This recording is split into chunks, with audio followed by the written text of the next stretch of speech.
ನಮಗೆ ನಿಮ್ಮ ಸರ್ಕಾರವೇ ಅವಕಾಶ ಮಾಡಿಕೊಟ್ಟಿದ್ದಂಥ ಒಂದು ಮುರಿನಕಟ್ಟೆಗೆ ಇವತ್ತು ಏಕಾಏಕಿ 2-3 ಸಾವಿರ ಜನ ಹೋಗಿ ಹೊಡೆದಾಕಂದಲ್ದೆ ಒಂದು ಪೊಲೀಸ್ ಇಲಾಖೆ ಮೇಲೆ ದಾಳಿ ಮಾಡ್ತಾರೆ.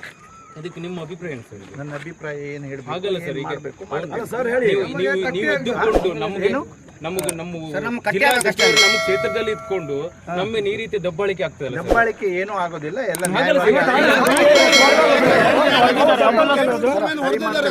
7:15 ಅವ್ರು ನಿಗದಿಪಡಿಸಿದ ಜಾಗದಲ್ಲಿ ಹೋಗಿ ನಾವು ಬೆಳಗ್ಗೆ ಇದನ್ನು ಕಟ್ಟಿ ಬಂದಿದ್ದೀವಿ ಸರ್. ಅದು ಕಷ್ಟಪಟ್ಟು ಕಟ್ಟಿ ಬಂದಿದ್ದಕ್ಕೆ ಈಗ ಅವರು ಪೂರ ಧ್ವಂಸ ಮಾಡಿದ್ದಾರೆ ಸರ್. ಇದಕ್ಕೆ ನಮ್ಗೆ ಏನು ನೀವು ಕಾವಲು ಕೊಡ್ತಾ ಇದ್ದೀರಿ? ನಾವು ಮುರಿನ ಕಟ್ಟೆಗೋಸ್ಕರ ಏನಾಗಿದೆ ಅಂದ್ರೆ ನೋಡಿ ಅದನ್ನ ಕ್ರಮ